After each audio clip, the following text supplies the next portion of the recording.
Welcome to our second Family Empowerment Workshop. We're happy that you've taken the time this evening to continue the good work to improve the happiness and health of our families and our marriages.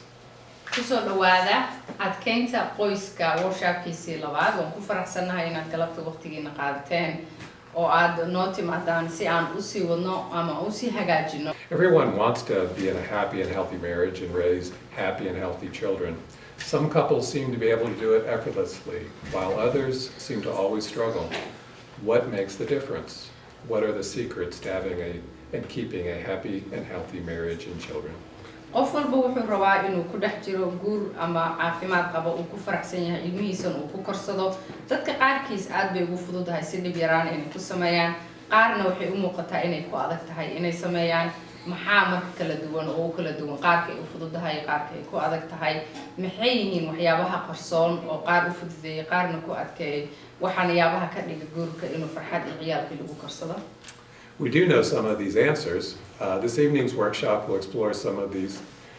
We will be working tonight with principles from the book, The 5 Love Languages, The Secret to Love That Lasts by Gary Chapman, and his companion books for children and teenagers. Waana qaanaa su'aalihii aan soo weydiino hore jawaabahooda qaarkood caawa waxaan ka shaqayn doonaa inaan si faahfaahino oo aan si dabaaldegno heesaha ay muxuu ahayd su'aalahaas jawaabistooda. waxaan uga hadli doonaa principle-kii ama wixii ay ku taagnaayeen tirarka uu ku taagan yahay shanta luqadood uu leeyahay jacaylku. waxaana la dhahaa The Secret to Love That Lasts, xogta qarsoon oo keenta jacayl wax raaga. waxaana qoray ninka la dhaho Gary Chapman buugiisa kale oo ciyaalka uu qoray dhalinyarada. My name is Mark Landere. I'm a licensed counselor here in Columbus, and we're joined this evening by Jamila Ismail. magacayga waxaa la dhahaa Mark Landere, waxaan ahay counselor laysanaysta oo magaalada Columbus jooga. meel caawana waxay la shaqaynaysaa anigoo ah Jamila. During our last workshop, we covered the basic principles of the 5 love languages. The first principle is we all crave love by those who are important to us. maalintii ugu dambeysay ku taagan yahay jacaylku waxaana qof walba uu rabaa in la jeclaado oo maxay aad ayayna muhiim noogu tahay inaan ka helno dadka anaga culayska noo haya. When we feel loved regularly, our love tank stays full and we stay content and happy. markii aad dareento marna waa eber marna wuu buuxaa. marka adi midkaaga waa midka jacaylka marna wuu buuxaa marna waa eber. markaas waxaad dareemaysaa qof buuxo oo dhammaystiran inaad tahay. When we don't feel loved, our love tank empties, leaving us insecure and often irritable. markii laakiin aan dareeno inaan qof la jeclayn aan nahay, tangigaas wuxuu noqonayaa mid eber ah, kaas oo naga dhigaya qof aan isku kalsoonayn ama xanaaq u fudud yahay oo fartu ay si degdeg ah u gaadho. Now each of us has a primary love language that we can perceive love expressed to us by others. If our significant people express love in our primary love language, we will hear and feel love. qof kasta oo anaga naga mida wuxuu leeyahay luqad gaar ah oo ku dareemo jacaylka si gaar ah. Adiga waxaa laga yaabaa wixii aad jacaylka ku dareento qofka ku xiga inuusan ku dareemin jacaylka. marka haddii qofka adiga muhiimka kuwa aad isqabtaan uu luqadii adiga aad lahayd oo jacaylkaaga ahayd uu kugula hadlo qofkaas uu sidaas kula dhaqmo, waxaad dareemaysaa qofkaas inuu ku jecel yahay kuna dhow yahay. And if they express love in a language other than our primary love language, we may miss it and feel unloved, almost like missing the meaning when we're speaking a different language to each other. haddii marka qofku uu kugula hadlo luqadaada jacaylka adiga shakhsiyan ku gaarka ahayd mid ka duwan, waxaa laga yaabaa inaadan fahminba qofkaas jacaylkiisa. sida kaba soo qaad laba qof haddaad qof luqadiisa aadan aqoonin aad la hadlayso hadalku ku dhahaya ma fahmaysay. marka sidaas oo kaleeto ayaa waxaa laga yaabaa jacaylku qofkan kuu qabo inuu ku daamaro. So it's best to learn what your loved one's primary love language is and express love to them regularly in that language. aad ayay muhiim u tahay uu ku hadlo oo jacaylka ah si aad mar walba luqadaas aad ugula hadasho oo aad ugu sheegto inaad jeceshahay. Gary Chapman has grouped the love language into 5 categories. The first one is words of affirmation, which is genuine verbal expressions of praise, admiration, and affection. ninka Gary Chapman la dhaho afshan ayuu kala saaray luqadaha jacaylka oo dadka ku kala hadlaan. midda ugu horeysa ayaa waxay tahay hadallada dhiirigelinta ah sida qofka in hadalka lagula hadlo oo wax fiican aad samaysay saan aad yeeshay dadka qaarkiis luqadaas ay kula hadlaan markii taas la dhaho oo wax la dhiirigeliyo ayay waxay dareemayaan in la jecel yahay. The second is quality time, time together sharing an activity or conversation with the emphasis on enjoying each other. midda labaad ayaa waxay tahay labada qof inay waqti muhiim ah isla qaataan oo wanaagsan ayagoo isla sameynaya waxyaabo fara kala duwan ayagoo sheekaysanaya ayagoo muhiimadda saaraya diiraduna ay saaran tahay labadooda inay isku raaxaystaan oo waqti fiican ay qaataan. The third is physical touch, which can be anything from gentle hugs to playful roughhousing. midda saddexaad ayaa waxay tahay taabashada taas oo qofka marka dadka qaarkiis taas ayay ku dareemaan jacaylka markii la taabto ayay jacaylka dareemaan waxay noqon kartaa sidii qof in hag la siiyo kale oo hab la siiyo ama qof laba qof oo lagdamaysa dad taas waxaa laga yaabaa inuu qofka taasoo jacaylka ku dareemo. The fourth one is acts of service, which are big and little acts that express care for each other. tan afraad ayaa waxay tahay adeegyada qof loo adeegayo haddaa tahay inaad jacayl ku dareento haddii lagu adeego waxaa laga yaabaa adi luqadaada inay tahay inuu qofkan inuu ku jecel yahay aad dareento oo adiga taas saas aad ku dareemaysid. And finally, gifts, which are big and little tokens that express that you're thinking of them and desire to delight them. tan shanaad ayaa waxay tahay oo luqada jacaylka ah qofka la siiyo hadiyadaha haddii qof aad tahay luqadaada jacaylka ay tahay hadiyad in lagu siiyo oo lagu keeno taas oo macnaheedu yahay qofkan hadiyada kuu keenay uu kaa fikiraya qalbiguuna kugu hayo. Yep.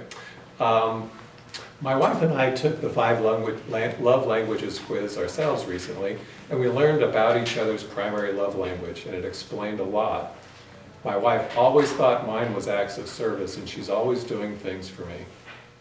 aniga iyo xaaskayga ayaa waxaan qaadanay imtixaankan ah muxuu ahayd luqadda inaad barato qofka aad jeceshihiin muxuu ahayd jacaylka taas oo wax badan noo sharaxday xaaskayga mar walba waxay ayada la ahayd ani luqadeeda jacaylku inay tahay adeeg in la ii adeego always mar kastana waxay isku dayday inay wax ii samayso aniga taas ayada la ahayd.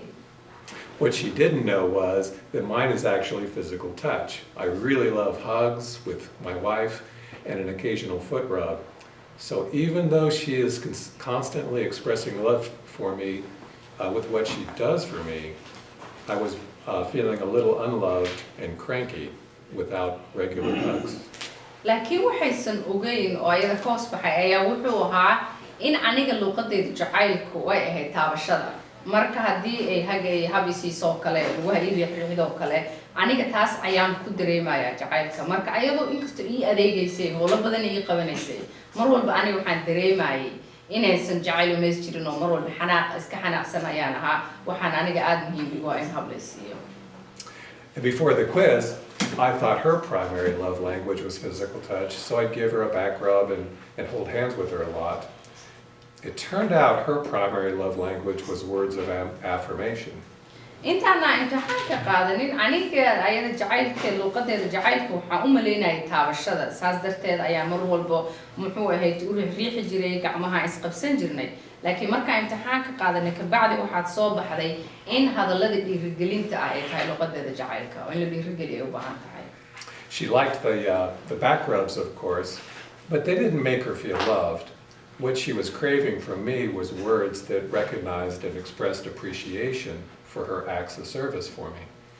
way jeceshahay riixidaan u riixay waxay nacabtaa ma ahayn laakiinse sababta markii la dhaho waxaanad samaysay sida fiican dhiirigelinta ah ayaa waxay ayada dareensiinayaan inaan jeclahay waxyaabihii ii qabanaysa inaan dhaho mahadsan tahay saan muxuu ahayd inaan aad u dhiirigeliyo taas ayada muhiim u ahayd. What she was craving from me were words that recognized her and her expressions of appreciation for her acts of service. waxay aniga iiga baahnayd ayaa wuxuu ahaa oo aad baahida ugu qabtay inaan hadallo dhiirigelina aan dhaho oo aan mar walbana ku bogaadiyo oo aan waa mahadsantahay ku iraado howlaha ay qabatay. So now I go out of my way to express appreciation for my wife's work for me, and I started asking for my own back rubs, and she was glad to oblige. And both of us regularly are getting our love tanks refilled. We're more content and we're happier. hadda marka ayaa aniga xaaskayga talaabo dheeraadan sameeyaa si aan muxuu ahayto aan u dhiirigeliyo oo iga hesho jacaylkeeda anigana waxaan ii riix sababtoo ah ayadiina markaas ay ku faraxday oo ii riixdaa marka labadayadaba waxaan dareenaa in la jecel yahay taankiga nagu buuxaa taas oo naga dhigtay dad aad u faraxsan oo xasilan. And we have assessments available to you that you can take home tonight, and we will be posting those assessments so you can identify what your love language is and what your loved one's love language is. They'll be posted on the Our Helpers website. marka annagana waxaa jira qiimeyn aan sameynayno sida waraaqiha IDD oo kaleeto kuwaas oo lagu qiimeynayo qof walba luqadiisa jacaylka waxa ay tahay oo soo saaraysa shantooda midii aad tahay kuwaas waxaa lagu soo dejin doonaa website-ka Our Helpers qofkii rabo ka fiirin karaa halkaas ayaad ka fiirinaysaa oo ka buuxinaysaa waraaqa. Now it's true that using the 5 love languages with our partner can bring a lot more contentment and security to our homes. But it's also an important principle to be using with our kids, helping them to grow to be healthy, secure, and productive adults. waa run isticmaalida markii la isticmaalo shanta luqadood oo jacaylku leeyahay aad u isticmaasho qofka aad isqabtaan inay labadiinaba dad isku xasilan oo faraxsan idinka dhigto laakiin waxa ayadana muhiim ay tahay inaad ciyaalkiina u isticmaashaan si ciyaalkii u noqdaan dad oo korsan oo muxuu ahayto dad waaweyn oo soo saara ay u noqdaan. For this workshop, I'd like to talk more about how to use the love language with our kids. I was talking recently with a group of parents, and they were concerned and complaining about their kids. These fathers and mothers were concerned about their kids' behaviors. And workshop-kan waxaan rabaa inaan ciyaalka uga hadlo iyo dhalinyarada sida loola isticmaalo luqadooda jacaylka waalidiin ayaan la hadlay group oo isku jiro oo kooxo isku jiro marka waxay aad uga walwalsanaayeen maxay ka complain gareynayaan ciyaalkooda iyo muxuu ahayd hooyooyin iyo aabbayaal ayaa ciyaalkoodii ka walwalsanaayeen dabeecadaha ay leeyihiin siday u dhaqmaan. They were concerned about their kids being cranky and moody, oppositional, argumentative, getting into fights with their kids and siblings. waxay ka walwalsan ciyaalkooda oo mar walba xanaaqsan oo mar walba qof iska jacjuunsan inuu noqdo dad xanaaq badan oo hadalka soo celcelin badan dadka la dagaalama dadka la dhashay la dagaalama. They complained about them being problems with school, being clingy, whiny, withdrawn, and hanging out with the wrong crowd, getting into trouble. iyo inay dib ku qabaan iskuulka inay noqdaan ciyaal muxuu hayto cabasho badan oo qof maanta dhan shaqeynaya ama qof dadka dhan ka dhex baxsan inuu noqdo ama ay la joogaan oo la baashaan ciyaal khaldan oo loogu ciyaal muxuu hayto haleenaya. And as these parents talked, they began to describe how their frustration at changing their kids' behavior. They were trying so hard to control them, to keep them safe, to get them to hold on to their family values and beliefs, and to grow to be healthy, mature adults. markii aan waalidkii aan la hadlay waxay bilaabeen inay ii sheegaan dhibabka ay qabaan iyo siyaabaha ay rabeen inay ku bedelaan ciyaalkooda dabeecadaha ay leeyihiin iyo dhaqanadooda waxaas oo ka mid ah inay isku dayeen inay sameeyaan inay cunugii controlaan inay ciyaalkii ay meel nabada ay ku hayaan oo kaleeto iyo cunugii inay baraan inuu noqdo cunug ku dhegan dhaqankiisa iyo hidihiisa iyo diintiisa iyo inuu noqdo qof weyn oo hadhow qof mas'uul qaadi karo caafimaad qabo uu noqdo. These fathers and mothers told me that no matter how hard they tried, no matter what punishment, their kids' behaviors seemed to get worse and worse. They tried scolding them, taking away their stuff, grounding them. Nothing seemed to be working. They were wondering what they could do to help their kids. hooyooyinkan iyo aabbayaashan waxay ii sheegeen wax kasta oo isku dayaan waxay rabaan ha ahaadaan inay wax u shaqeynayo aysan jirin ciyaalkooda xataa haddii ciqaabaan oo kaleeto dabeecadooda inay noqotay mid kasii daraysa mar walba waxay isku dayeen inay ciyaalka ka aamusaan waxay isku dayeen inay waxyaabihii ku ciyaaraan ay ka qaadaan waxay isku dayeen inay qolka ku celiyaan oo dhahaan waxaa tahay qolka kama soo bixi kadib laakiin wax u shaqeynayo ma jira marka waxay isku dayeen waxay fahmi waayeen waxa khaldan iyo sidee ay ciyaalkooda ku caawin karaan. I explained to these parents that there are usually 2 reasons why kids get cranky and irritable. The first common reason is they're tired, hungry, or uncomfortable for some reason. waalidiintan waxaan u sharaxay laba intay inay muhiim tahay ciyaalka inta badan inay u xanaaqaan cunug iska caraysan oo mar walba u noqdo midda koowaad inay tahay cunugu inuu daalan yahay ama uu gaajaysan yahay ama ay cariiri ay yara dareemayaan oo aysan xasilnayn. But the second common reason for kids to act out in these ways is because they have an empty love tank. Just like adults, these kids feel that they are not loved by their fathers and mothers. They get irritable, insecure, or argumentative.